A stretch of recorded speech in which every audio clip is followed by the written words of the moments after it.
For the section A and section D students, my suggestion is that all of you follow the same pattern of A dash and then space, D dash and then space. Because with that, what I need all these prefixes is so that when I do sorting with the names, they will come in an alphabetical order for section A at one place, then section D, and then all the outsiders. So it will be easy for me to transpose your attendance onto my attendance register rather than when it's kind of mixed up. The moment, suppose Disha is now here at D, so she'll come in the section D somewhere, or Mahima, she'll come in a separate alphabetical list. I want your names to appear in an alphabetical order, arranged section wise. So that will help me if you prefix and also see, Sapna, Saha, and Amisha, for example, A dash hyphen dash is how Sapna has put it. And Ma'am, I'm Amisha, trying to change it, taking a lot of time. That's why I'm trying to change it since morning. why did it not make a difference when you did it in the first place, Amaima? No, ma'am, it's showing that it will take a bit of time, but it's not showing till now. Yeah, I've no, been I was trying just it. saying this as an example that either everybody follow what Amisha and Mahima have done, just put no spaces after before and after the hyphen, or follow Sapna, which has put hyphen on both the sides. Now look at Abhinandan, he has got hyphen and then dash, but nothing before that. So this doesn't help me. You're already working on my direction and a request, but it doesn't work for me, the purpose for which I'm asking you to do this, unless everybody follows the same pattern. So my suggestion is follow Abhinandan's pattern of D or A and dash and then space and your name. Because some of you have put a full stop, then somebody has said full stop and a space. So all that doesn't help me for the very reason because of which I'm asking you to do this. So everybody, please have a look at how um, Abhinandan has put it. This is the pattern which everybody should follow. Have A or D, then hyphen without a space, then space and your name. If everybody follow this pattern, it will be very easy for me to put your attendance on my register. If you follow different patterns or you do not put your this prefixes before your name, it will be very chaotic for me to put your attendance. So can I expect everybody to assist me with this? So don't do it right now if you don't want to, but do it before tomorrow's class. I don't want to deal with this attendance chaos every day.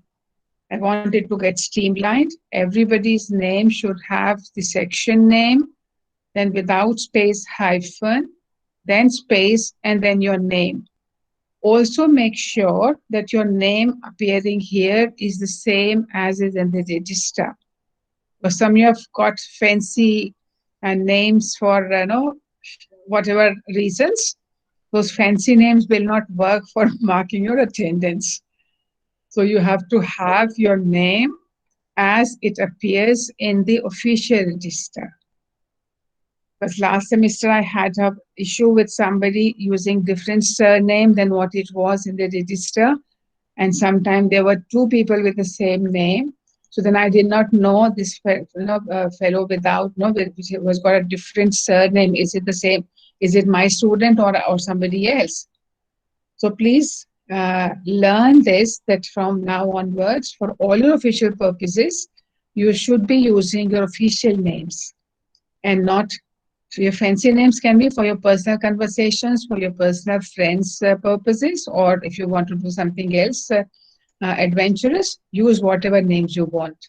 But when it comes to the classrooms as a starting point, then it will, when you will join as a lawyer, you will all have to stick to your official names for official purposes.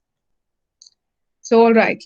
Coming back to, I did look up the National Family Health Survey, and I don't think it helps very much. We have to still locate the right document because this document gives us information state-wise, and that's too much for us to look at.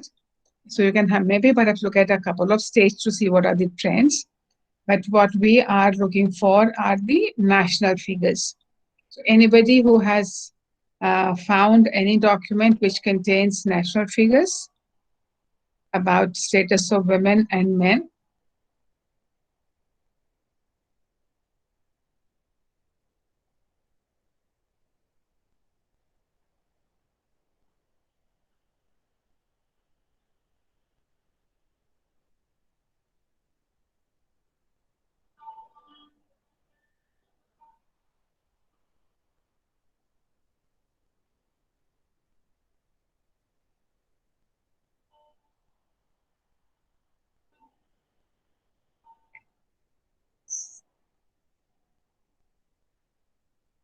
I said it earlier, I'll repeat. If you do not want to speak, you still have to give me an answer in your chat box.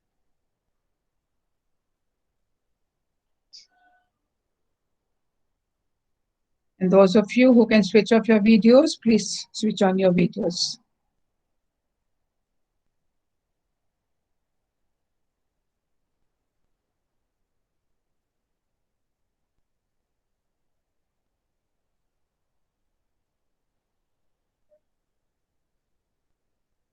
There's none of you ready, even after a semester, that you haven't the capacity still worked out for by which to use your videos.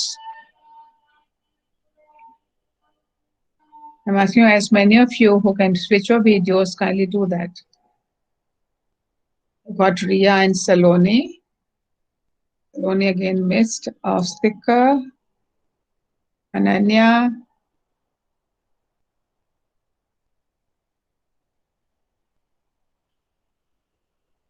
Is that it? Okay, if I start, teaching your class with my video off, will you be happy with it? Will it make any difference to you or it will not make a difference to you? Let me try and show it to you. I'll switch off my video and then see. So, all right. You'll have your classes without me being seen. And if you think that's perfectly fine, it's fine with me.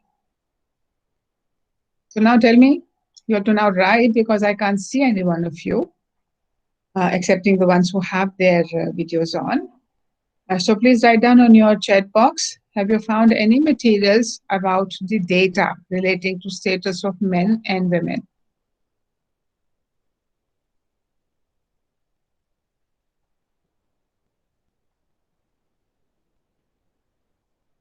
Ananya has found some. No, it's gone. What's your name? Anya.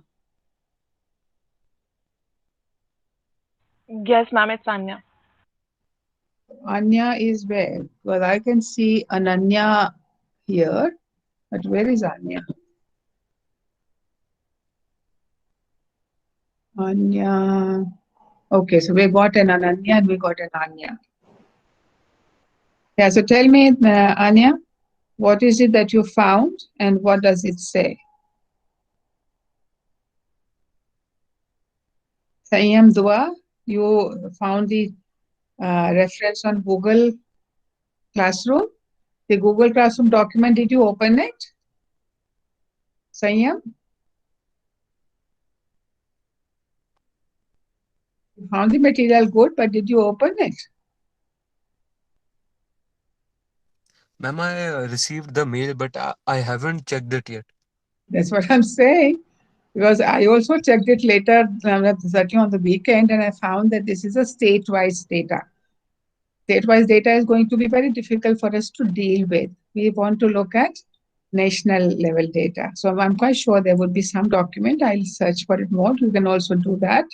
And whoever finds it first can put it on the classroom. Sure, ma'am. So anyone, Anya, What document did you find? Ma'am, I also got the mail, but I didn't open So it. that's what formula. Sorry, That, ma'am. that's the one I'm saying, that I opened it. I found that this is not the most appropriate document. It's a good document. It's a very exhaustive one. But we don't want to, we don't want to do this much of hard work. We need to do some hard work, but not this much of hard work to first collect data from each state and then try to find out what is the national scenario. But, one can always look at least one state to see what's happening and whether, in your understanding. Because suppose, for example, we can look at Sikkim, we can look at Kerala, we can look at maybe MP, and then see whether there are any differences, because these are very different kinds of states. If you were to look at their cultural background, you have to look at their numbers and their education. We already know Kerala is very high. So whether Kerala has got different data relating to status of women compared to, let's say, UP, Bihar, Uttar Pradesh, which are traditionally seen as somewhat backward states economically speaking. There's not much education available to women in these states compared to the other places. Maharashtra still is not bad for women. So certainly we need to.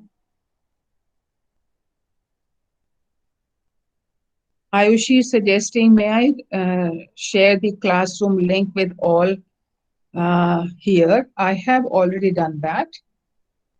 Whoever is on my register and whoever has made a request and I've permitted them in the classroom, I've sent the link for the classes, all the classes to them. They need to look at their emails for that link. You need not necessarily say accept. You could have sent you an acceptance email. Even without acceptance emails, you can join the classroom. And I've just deleted that because that's, for me personally speaking, that doesn't matter. And it only clouds my email.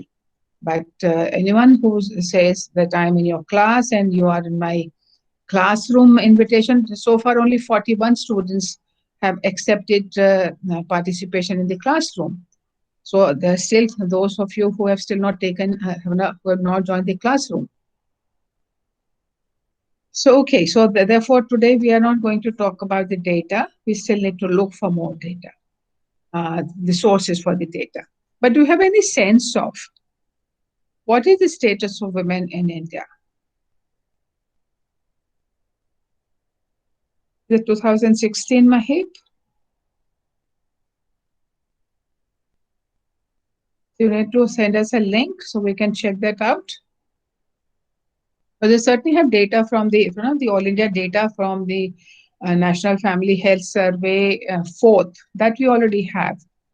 But this is 1919-20, the Health Survey 5th. Therefore, we were looking for updated data. So we already have that. Okay, coming back to my video being switched off. Do you think it's all right? Doesn't make a difference to you whether my video is on or it's not on?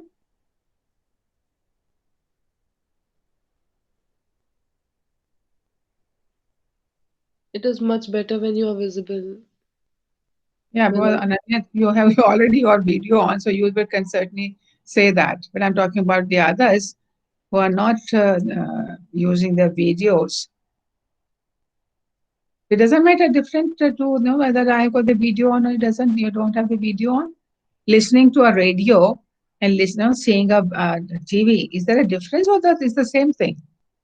How many of you listen to the radio? Please tell me. How many of you listen to the radio and don't look at TV at We all? have podcasts. Hmm? Now we have podcasts. So podcast maybe. No. In the podcast also, is it a visual or it's just a sound? Only an audio. So you look at only, you hear only audios. We listen to the radio while we used to drive. Yeah, but you're not driving now. So at home, how many of you would prefer to have an audio engagement when you're not doing anything else rather than a video engagement?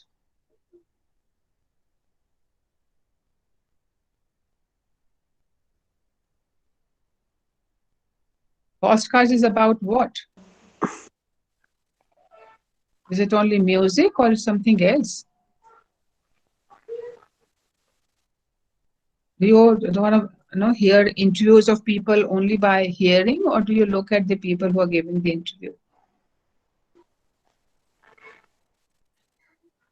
It's only an audio wise medium. You only listen to the interviews, documentaries, analysis, and other things. But I definitely prefer video material. And the Rhea and Ananya, both of them have their videos on already. These are the ones who are making the response. But all those of you are resisting to put on your videos on, I want to hear from you. You walk on the road with your eyes closed? Can you drive with your eyes closed? No, only hearing to the sounds. I'm going to insist on having the videos on. I cannot have a class which is just these names there and nobody is visible. There may be a particular day when you are having a bandwidth issue. You can switch off your videos. But it cannot be that every day you will have, you will appear like this. Last semester, we were teaching the clinical course, which is certainly a participatory course. And the students have to learn also how to get ready formally for a video conference on an e-platform. You don't learn only what I'm speaking. You learn a lot of other things also if you can see who is doing what. Ma'am, I have no idea whether you are just getting, you are just recording what's happening here, whether you are lying down on your beds when the class is happening. Are you sipping coffees? Are you kind of chatting with other people in the room? I have no idea what are you doing. It's just wastage of my time. If I cannot know that you're fully here with me, I ask a question and I don't even find responses. If you're listening, I should be able to get at least responses. I asked so many questions in the beginning.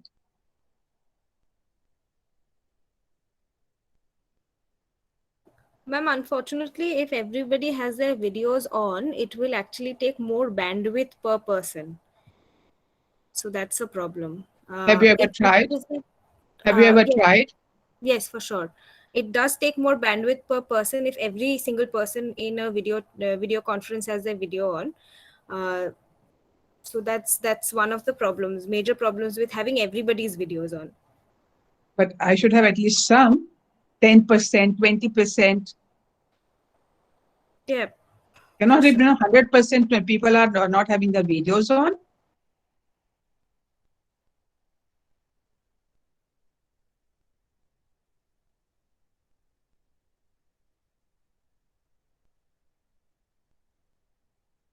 Are our classes going to be about the class etiquettes or about the subject?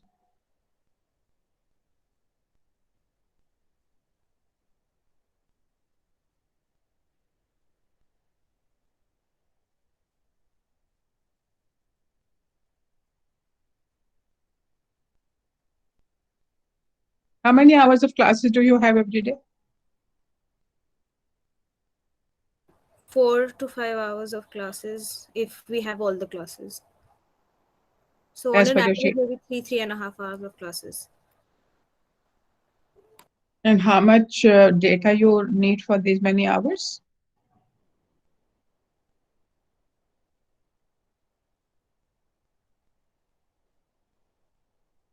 Around 2-3 GB, ma'am. What have you subscribed to? Sorry, ma'am. How much data have you subscribed to? 2.5 GB. So it means at least in some class you can have your videos on. Or at least for some time you can have your videos on. But you can't have your video on any time during the whole semester for any moment. Is that what you're telling me? What is the amount difference if you were to ask for, let's say, 3 GB instead of 2.5 GB? How much money difference will it make?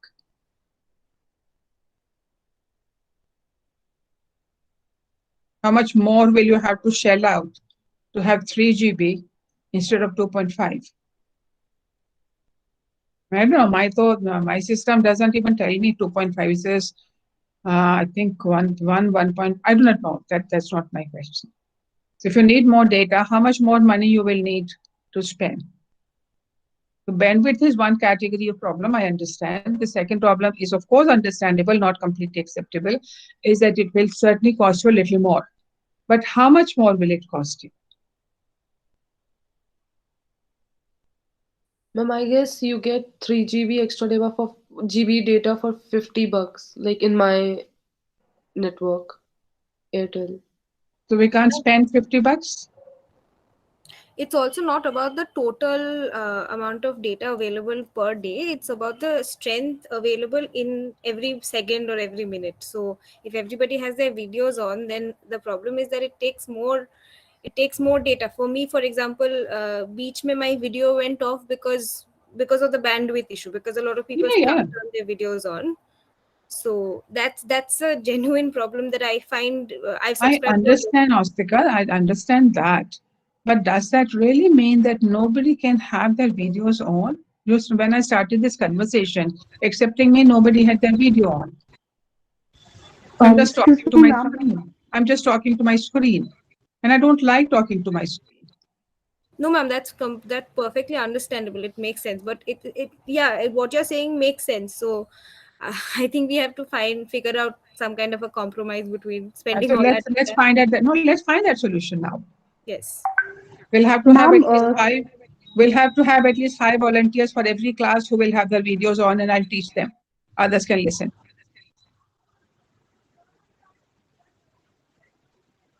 When I say I will teach them, because then I'll look at them and go speak. Not that I will not be teaching to the others, I'm not responding to the others. At least I should have no, I would feel that I'm talking to people who smile, who kind of get angry, who are agitated, who are responding, who are nodding. There's some acknowledgement have to be there that yes, I'm talking to people at the end of my screen and not to just my screen. That's why it's important for me to see some faces at least. So let's do this. We'll say, okay, all A's will have to, we can say, okay, so everybody, we got how many alphabets? 27 in English? No, 26. 26. So 26 divided by 4. 6, roughly. 6 roughly. No, so I'm saying that out of the 6 alphabet for Monday, for example, A, B, C, D, E, F, we should have at least 6 people from one person from each alphabet who will have their video on. You work it out among yourselves who will have their video on. Then on Tuesday, the next 6. We'll leave these Zs out. They're free to do whatever they want to do. So Z is out, and I don't know whether I got anybody Y. There would be some alphabet will be missing. So is that a compromise solution possible? Yes, ma'am.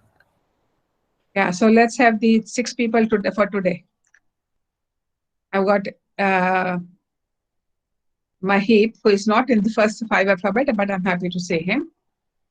So today I've already got Nida, Austika, Ananya, Saloni, and Ria, and Nidhi. So okay, that works for me. I'll just change my setting. I'll say show me only those who have got the videos on, and then I'll be able to have conversation with you guys, not guys and girls both. When the gender justice course, we have to be very clear about what expressions we use. Now, where is this show?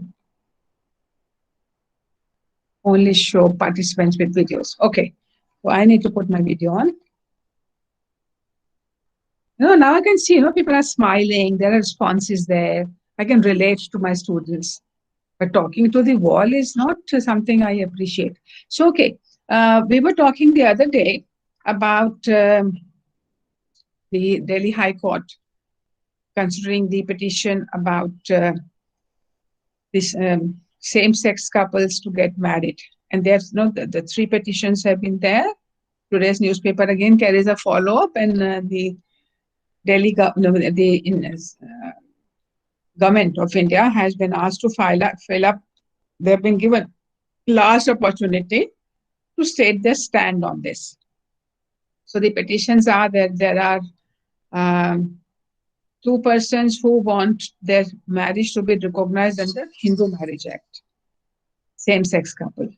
Then we have another petition which is asking for Special Marriage Act to permit marriage between same sex.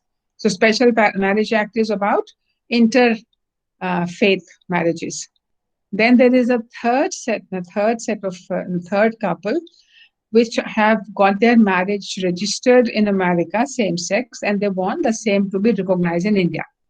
So therefore, all the three legislations, Hindu Marriage Act, Special Marriage Act, and the Foreign Marriage Act is under challenge in these three. So if you were the government, what will be your response?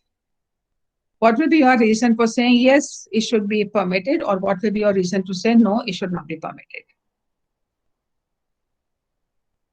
And we all know, I'm assuming, that by Navtej Singh decision, the Supreme Court has said the same-sex relationship is not illegal. It's not criminalized, because with Section 377, we had a long debate on that. So first we had a Nas Foundation judgment from Delhi High Court, which said that no, we have to decriminalize same-sex relationships. Then the Supreme Court set this aside. A review was still pending. Then a fresh petition came in Navtej Singh, and the Supreme Court said yes. And this has Navtej Singh happened after the Nalsa judgment. In the Nalsa judgment, the Supreme Court recognized that persons of the third sex are also human beings, and they have to be given certain rights. But they said in Nalsa that we will not talk about the sexuality of part of their existence, because their petition already pending. But recognize that yes, the thirds are also there. So we have recognized that the human beings are not only binaries of men and women, but we also have a third also, and it's an umbrella category when I'm using the word third. So in view of that, and then in the privacy judgment of the Supreme Court, the Navtej Singh went afresh. He himself is a gay person, and he went to the court saying that now, because privacy has been recognized as a fundamental right, and what I do in my private sphere is of no consequence to the state, and they cannot criminalize me for consensual same-sex relationships. So the court said, yes, you are right. So at that stage we were, but certainly decriminalization of same-sex relationship does not mean automatically that you can marry. I should also very briefly, we'll be doing this case in greater detail, Arun Kumar from Madras High Court, in which a man has married a trans woman person.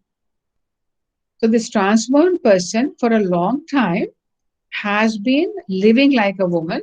She was referred to as a woman in the village. He married her in the temple. The priest did not perform that marriage, but it did happen in the temple premises. Then they went to the marriage registrar to get it registered, and he refused. So then they went to the to the High Court Madras, and High Court Madras said that it's a valid Hindu marriage, on the reasoning that Nalsa has permitted people, the third group of people, to decide to choose to be described themselves as man, woman, or other. This particular person chose to describe herself as a she, as a woman. Hindu Marriage Act recognizes very well same-sex, the marriage between a man and a woman. Both of them are Hindu. Marriage was performed in the temple. One of them is a male. The other one has chosen to become a woman. So there is no bar as far as the law is concerned, and they said you have to register their marriage. So in this whole background, now we have this case.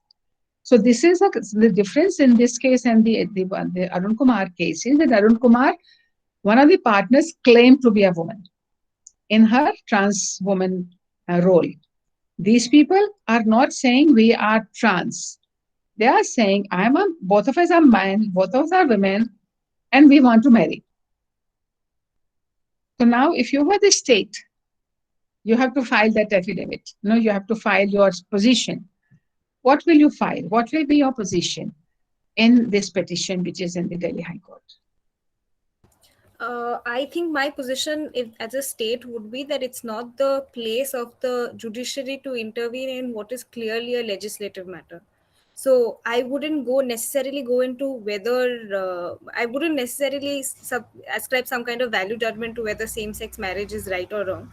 But if I were the counsel for the state, I would just say that this is clearly something that that falls in the legislative domain, that the legislature needs to pass the correct act or make the required amendments, and not, it shouldn't come from the judiciary, is what I would say in light of the separation of power and everything. Okay. Any other response? That's a good diplomatic lawyer response. In Navtej Singh Johar, privacy was an important component in the sense that the whole case was argued on the basis of Puttaswamy and privacy as a fundamental right. But in this case, they seek to make their relationship, they seek public recognition, state recognition for their relationships. So I think that would be a problem. Could possibly be a problem. Okay. Also would like to clarify that value-based, I'm in total support, but I was just thinking in terms of that. No, because we, as a state, you may have I'm not asking your personal opinions as of now. I'll come to your personal also.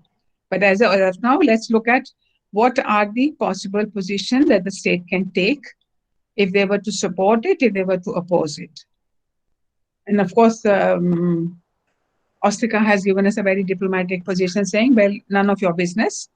It's in the realm of the legislation. And do remember that, in fact, in Navtej Singh, the state position was that they did not object. They did not object to decriminalization of same-sex relationship. That as long as it is only same-sex and privacy, we've got nothing. But if it is going to be beyond that, if you're going to move on to the second stage of saying, okay, now recognize their marriages also, then we would like to file our detailed affidavit. In Navtej Singh, they did not say we will not file an affidavit, but the court itself said, no, we are not at this point of time concerned with marriages. So therefore, that question did not arise. But in Navtej Singh, state did not take the position that we will oppose everything else. They just said, then we will file. It was in this one, they filed a short affidavit saying that, okay, we are not objecting to it. As long as it is their private affair, it's their private affair. Consensual sex among adults is none of our business. But if it is marriage or anything else beyond that, then we will file detailed affidavit. So if you were to file a detailed affidavit, then what? Maybe because one of the government stance might be that after marriage there are many other things to look forward to, as like you have inheritance issue, you have different kinds of things which come after marriage. So as Ostika pointed out that yes, it's a legislative matter and judiciary just giving interfering in just one matter, saying it is legal to it is okay to legalize the marriage between same sex or whoever wants to marry. I guess after marriage there will be a lot of problems as well. So it's a legislative issue should be decided first, because that would be a solution to one problem only, legislation. No, but tell me why? What kind of problems are you conceiving when you say inheritance? How are the inheritance issues going to be different in case of a same-sex couple marriage than they are in the heterosexual couple marriage? There would be like we have seen in the Hindu marriage how the property passes. Like now the situation is clear. The ancestral property goes to both male and the child, both the childs, be it a male or female. But there are issues. There are certain things given to only like divorce. You can talk about maintenance. There's this provision for women to ask for maintenance. What will happen in same-sex marriage? Who, like, if there are two guys who are getting married or two girls who are getting married, so there'll be problem of maintenance if the question of divorce occurs. The problems like this very in the Hindu Succession Act, whichever of between the two spouses, whoever is indigent, whoever is not capable of maintaining, maintains. okay. The other. That So is it's not, in the CRPC, you're right, that it is the wives who have the right to maintenance. But in Hindu Marriage Act, it is not limited to wife, it's either spouse. But ma'am, when you read the Hindu Marriage Act with the CRPC, wouldn't that essentially mean that only the wife is entitled to maintenance? No, I'm not no, sure whether no, that's the position no, of. no. Hindu Marriage Act, Maintenance Act is very clear. It can be either spouse which can ask for it. Whoever cannot maintain can ask the other if the other can maintain. I would like to build upon what Ananya spoke in the sense that there are consequences to that marriage, and not just maintenance, that would be secondary, but say Domestic Violence Act and other provisions, they would need to be gender neutral for this to be applicable to them. So So this are you comes saying, no. Are you saying that your objection is because we do not have laws in place to deal with the marriage, or we have problems with the marriage itself? Because if suppose the government decide that, okay, I'm going to legalize it, it will immediately go and make those amendments in those laws, making all of them gender neutral. Problem solved. So the first question, the primary question is whether you want to accept or you do not want to accept. Because if you accept, then certainly you have to handle all these aspects also. If you don't accept, you have to worry about that. So whether your reason for objecting will be because the other legislation are not in place. There is no need to make those changes unless you recognize this marriage. You will need changes on those laws only if you recognize this marriage. Isn't it? So whether you will make a special law for them or whether you will do something, because when you look at NALSA follow-up, after NALSA, certainly we got a new legislation dealing with the transgender persons themselves. It, of course, is not exhaustive in a lot of issues, but certainly the government decided after the NALSA judgment came that they have to do something, and they have now started working on some kinds of rights, some kinds of processes by which they can deal with the transgender person.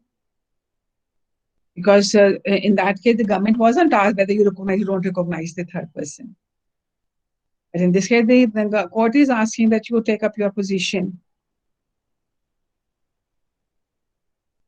Ma'am, if I had to argue along the line against the petition for recognizing same-sex marriage within the ambit of Hindu Marriage Act, I would say that Hindu marriage itself derives its validity from scriptures and the religious texts. And then I would go on to make an argument as to how Hinduism does not recognize marriage between same sex. If I had to, I mean, of course, when it comes to codification of customary law, the moment statute is made, then on all those subjects on which the statute is made, the traditional law will have no say. Traditional law, the traditional Hindu law will be recognized and applicable in the areas where the statute hasn't stepped in.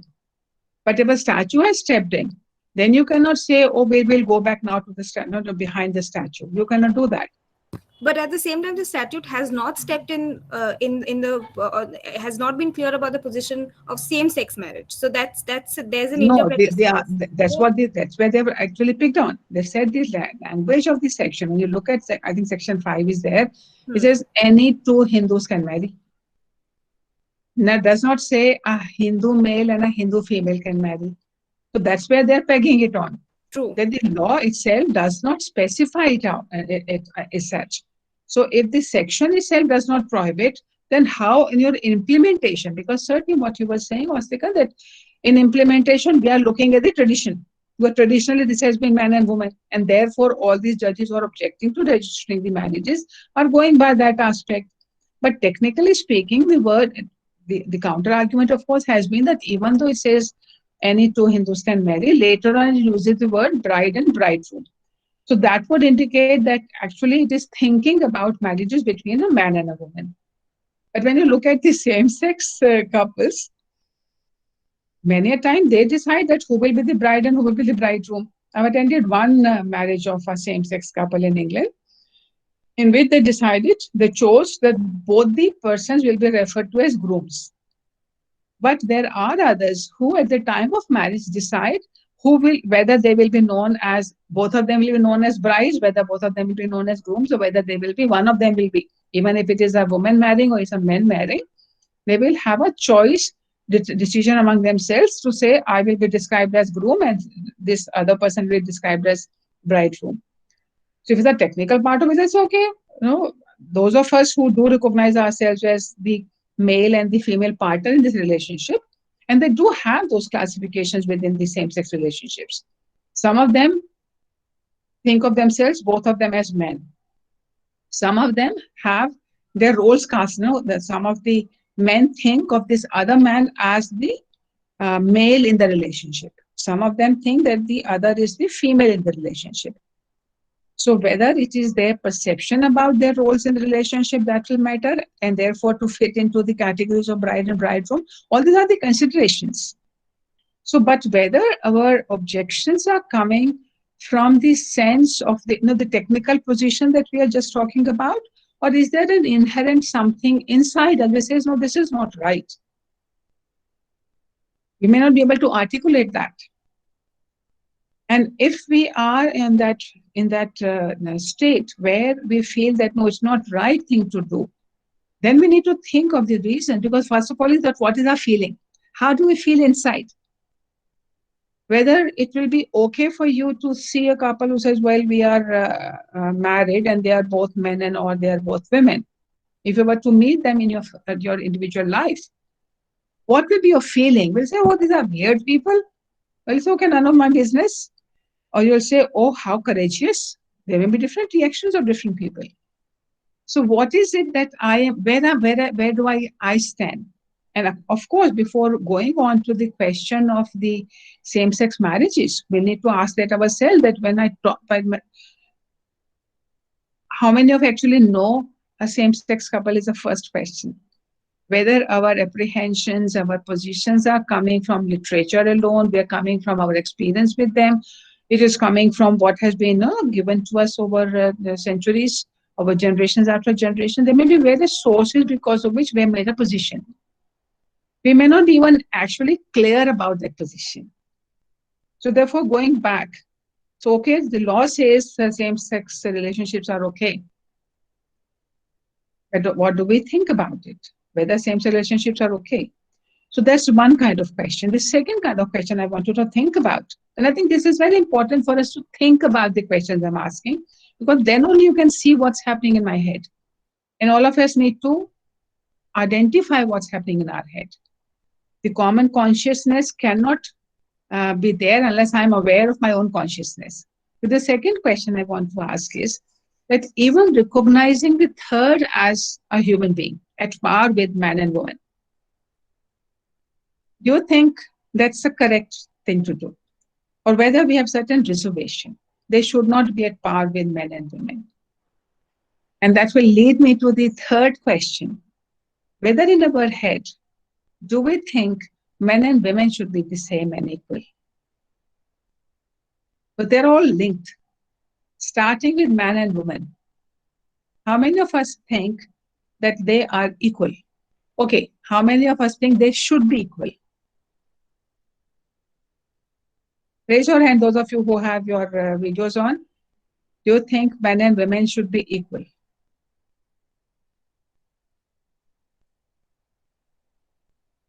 I can see two people, Nidhi and Ria. I can see four, Nidhi and Ria. What's your position? Ma'am, I just did raise my hand. I don't think it's showing. Sorry. Yeah? No, as in raise your hand No, literally you go on. on video. Oh, okay. Yeah, those of you on the video can raise your hand so I can see. I just wanted to ask, what do you mean by equal per se? Whatever you think is equal. It doesn't matter to me what is my thinking. I think whatever you think is equality. Do you think men and women should be equal? I believe they should be equal but not same, because we have our differences and we should embrace them. Okay. So we should not be the same, we should be different. But should there be a hierarchy between who is better, men or women? Why not? That is very individual question, ma'am. It's depend person to I'm person. I'm not asking you what the society thinks. I'm asking what you think. And because what is the alternative argument? Why shouldn't they be equal? what is, I mean, is it should it be biological? Should it be social? By birth, Uh, it when you should look be. at Freud, he said that female body is not fully developed. Therefore, it's inferior. So if the female body is inferior, women have to be inferior. Only in strength, like only in physical strength. There No, may be. no. The argument is that when you look at small babies, they do not have the capacity to control their body fluids. But as they mature, you start having control. Women's body, even adult human women body, cannot control their menstruation. So it's not fully developed. It's still in the developing stage. Ma'am, I think we've long established the fact that whatever most of what Sigmund Freud wrote is outdated. It's antiquated. It's been proved by scientists who've come after him that most of what he's added to the literature is not correct, not accurate. So the same follows for this particular argument No, that forget. No, because Freud was talking about penis envy. I'm not talking about the other. I'm talking about the other now, the development, other way to look at the human body, which says women's body are not fully developed because adult women cannot control their menstruation, which is a body fluid. So how will you counter that? That is a biological thing that it is not developed. There are people who are like handicapped, you can say, special. So we just cannot differentiate. We're talking about men and women as a class, as a group. We're not talking about individuals who might have a difficulty. There would be men and women who will not have a menstruation at all. If there were some maladies, that their body is not functioning, they don't get their menstruation, they don't get it on a regular basis. So 1,000 things that can happen on individual level. But you're saying as a normal female body, menstruation is normal from adolescent onwards till menopause happens, and that is a fluid coming out of woman's body which they cannot control. They do not know when it starts, when it stops, etc. My stand would be that the fact that they go through pain once in a month and carry a baby should be a testament to their strength and not be a reason to cast them as a weakling.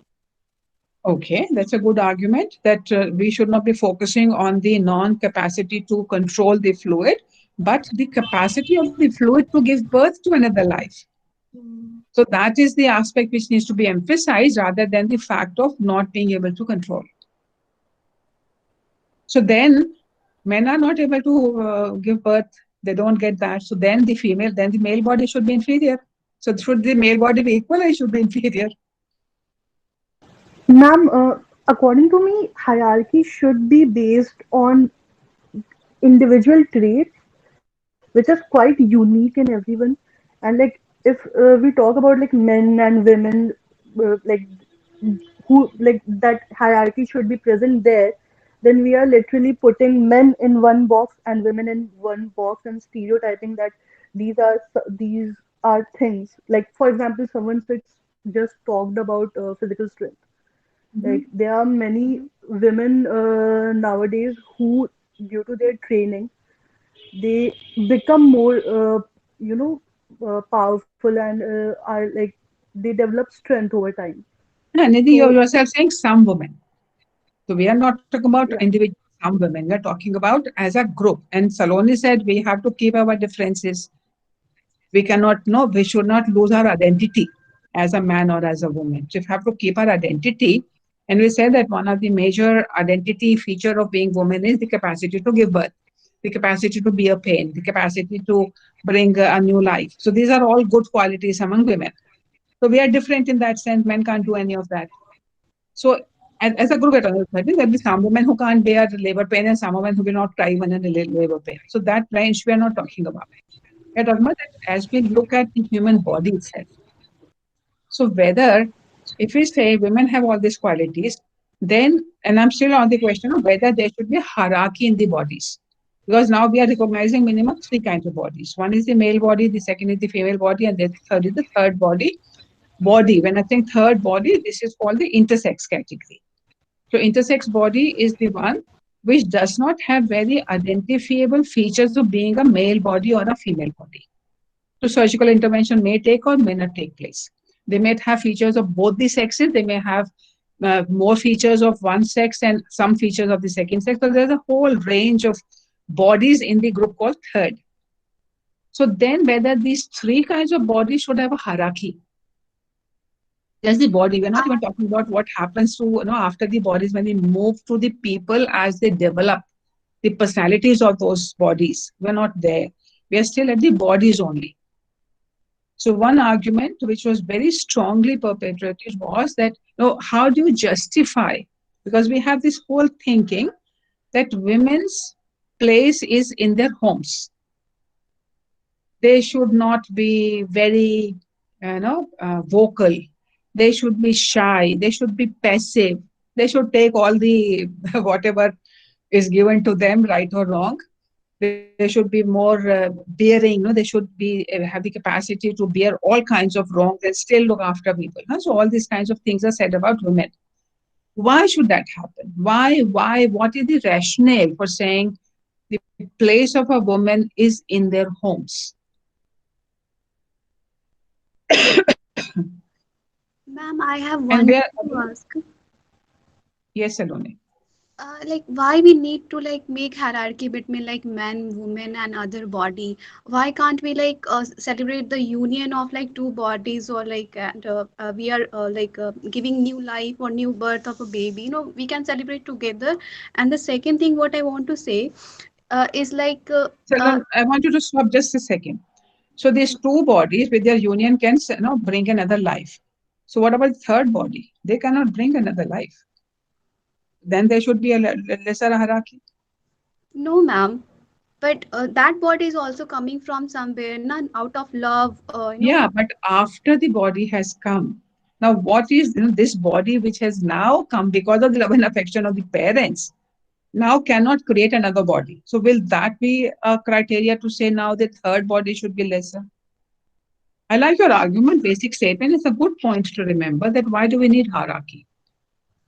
Because when Nidhi was talking about that there should be hierarchies based on individual capacities. So suppose I am a very fast runner, but I'm a very bad-tempered person. Another person is a very sweet-tempered person, but is not a fast runner. So how would you compare who should be better off if you say the individual hierarchies? And in gender justice course, we're actually going to challenge this whole notion of hierarchy. Is it essential to have hierarchy? When we have hierarchy, we do know that in our system as it exists, we have hierarchy in everything. Teachers are more powerful than students are. No, you should all keep quiet, and whatever we say, you should take it for granted as the gospel truth. So we have our fathers and mothers saying, whatever they say, tumko kya pata hai? You are young, you do not know. I know. So we have hierarchies inbuilt in all our relationships. There is a boss and there is a subordinate. There is a commissioner and there is a constable. So our whole setup is evolved on hierarchy. So whether hierarchy inherently is wrong or whether hierarchy is essential for certain purposes. And unless you do that deconstruction of hierarchy itself, that what should be the criteria to determine hierarchy?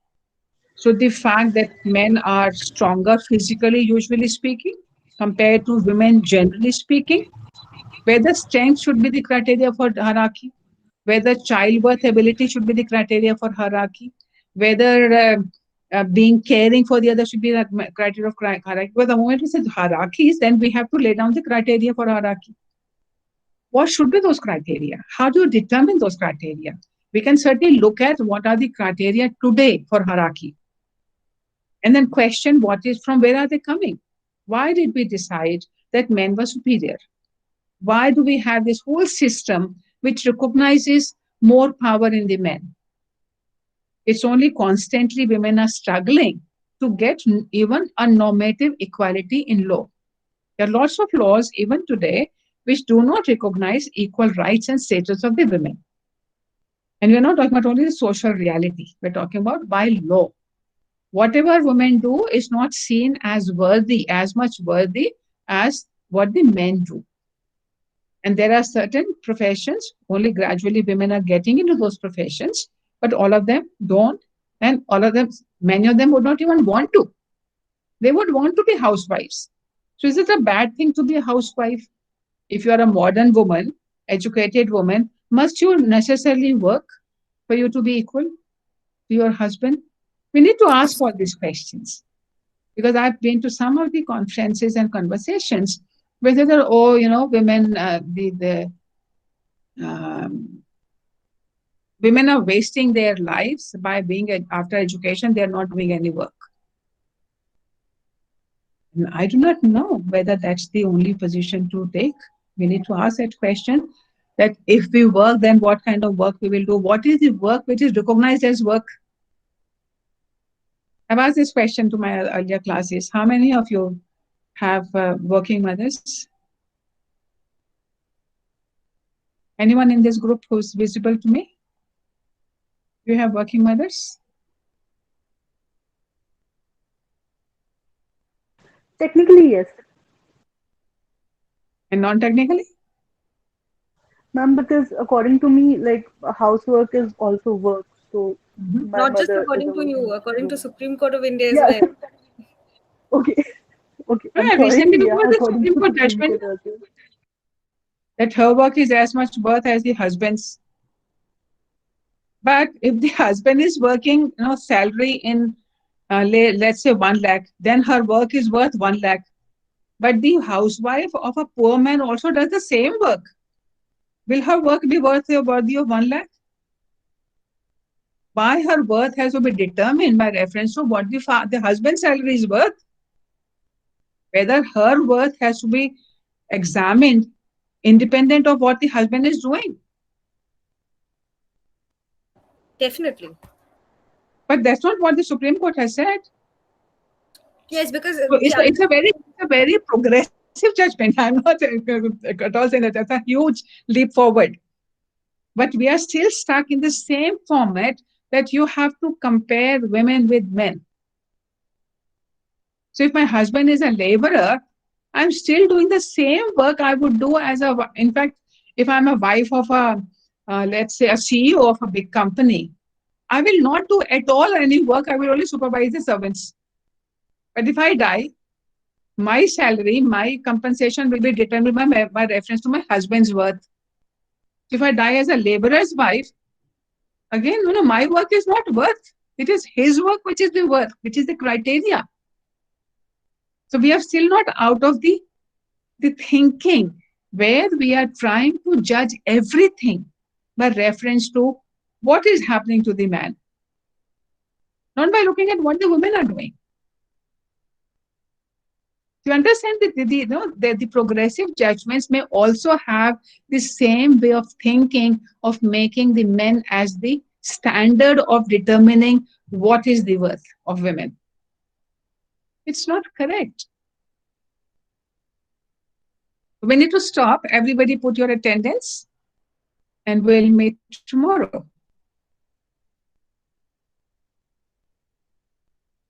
So when you look at something which seems very progressive, ask yourself, what is the criteria for this? What is the underlying value?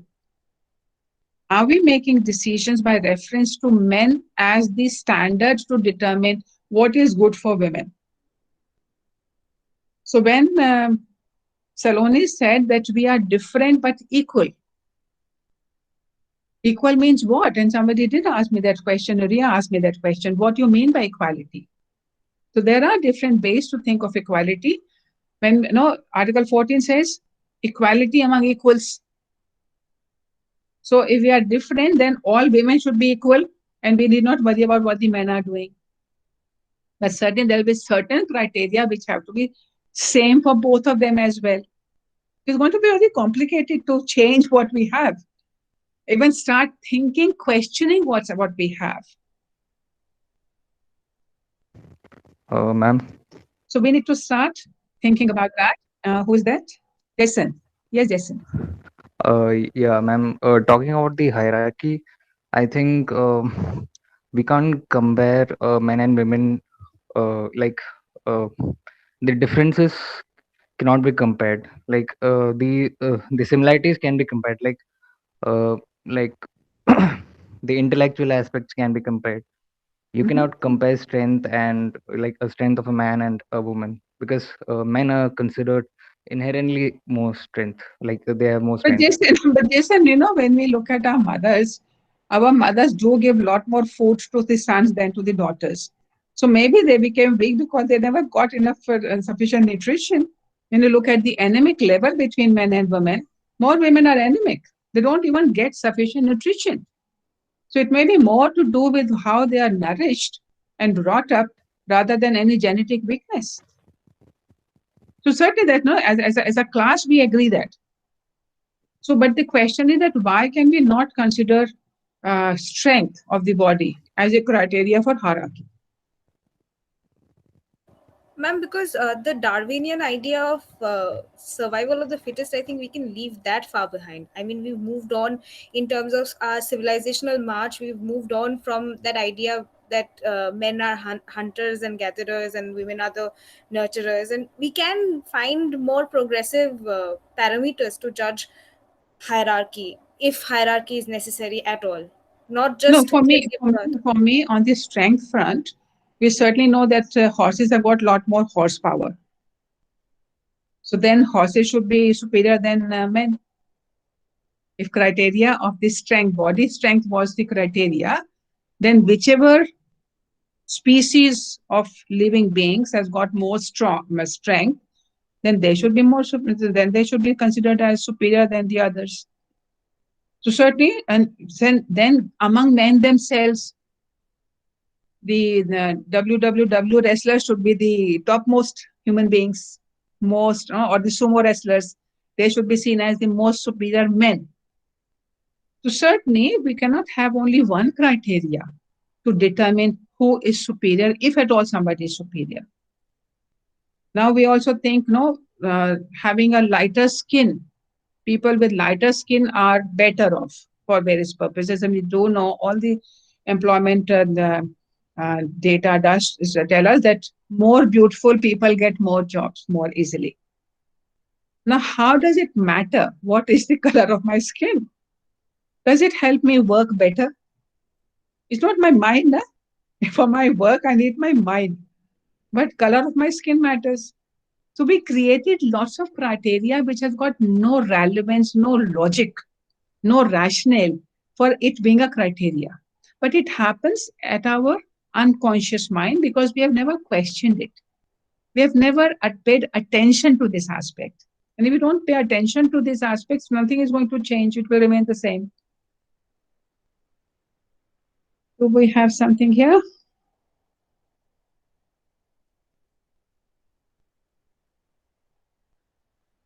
So says everyone's mother is working.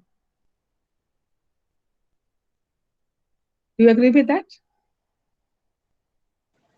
Yes, ma'am. And ma'am, also hierarchy, I think should be left to professional sphere rather than personal relationships. Why should it be left to professional sphere? Like, for example, in professional sphere, there should be some person who is in power and who needs to direct the people who are new to the company or Suppose let's come back to just our classroom. Should a teacher have a hierarchy in the classroom? yes, ma'am. Higher According to pedestal than me, the others. yeah, there should be hierarchy in terms of teacher-student relationship because Why? Why if should there be hierarchy? ma'am, because if everyone is on the same pedestal, then I don't think the things would be. I'm not able to explain it correctly right now, but I think, like, for example, if I'm equal to someone, there are chances that I would not listen to that person. But if there is someone who is like, be it in knowledge or be it in any way superior to me, like for example, teacher in knowledge, then I would listen to the other person. Like, I need to do this, I need to study this to get to Nidhi, that level. I am 64 years old. In this class, on an average, you will be 22 or 23 years old. So if I've got 50 students who are 22 years old, how many years of experience is that? 1,000. No, whatever, you can think of that number. That much of life experience exists in the classroom. Whether my 64 years are superior than all this cumulative experience we have in the classroom, you must stop listening to you. You think there will be growth of the students? I tell you, oh, no, the women are superior, men are not superior, and you accept it as the gospel truth. Will you take it? Should you take Ma'am, it? but hierarchy, no, but hierarchy does not mean a So person suppose who, I appoint Ananya as the coordinator of this classroom. So she gives everybody a chance to do that. We can still have the same discussion. It doesn't have to be necessary that I regulate everything on all the classes. Any one of these, this is only a organizational matter. So certainly, who will be in my class, you need somebody to do that job. But the person who is allocating sections, whether that person is inferior to me because I teach, he only allocates you the sections. His work, the worth of his work is as important. Unless you get sections, I cannot teach. So everybody has a contribution to make. And just because somebody, even if you have hierarchy in salaries and all that, doesn't mean that the human worth of a PN is less than the worth of the dean. If it cannot no, ma'am, understand that, if we do not understand that, if we do not understand that we learn from every life's experience, unless we are ready to listen to the other, there can be no growth. There can be no organization which is democratic. Always there will be hierarchy. Just because I am the dean would not mean that now I shut up everybody else. I should be able to communicate. If I'm the teacher, I do not give a space for you to speak, whether you agree with me or you don't agree with me. Only then there can be growth of my thinking and your thinking. You have to say, okay, everybody just listen to me. Your mothers are working, but their work is not recognized as work because they do not earn. I can give a lecture. Do you think that will be better? Because in the hierarchical system, I am the repository of all the knowledge, and you are all empty vessels. I have to put gyan in you. That's how most of our classes happen. Ma'am, sorry to interject, but we have a legislative drafting class. It started 20 minutes Yes. ago. I'm so I sorry to told, interrupt. no, you have to stop me. I love the classes. So you have to just say, okay, madam, shut up. No, And I shut up. just No, realized because it. I'm kind of looking at your attendance. You have not marked your attendance. I said I said that at 5, at 4:50, mark your attendance. And I don't see it. Oh, sorry. Therefore, I'm just waiting still. No, it's good. It's good that you have to go for your other class, and because this is going to be a discipline we have to maintain. Yeah. So see you tomorrow. Okay, ma'am. Thank you, ma'am. You could have said this, plain words 20 minutes ago. I just realized that the time has passed. No, that's why I'm looking at the watch, and I said at 5:50, mark your attendance. Thank you, See you ma'am. tomorrow. See you tomorrow. Thank you, ma'am.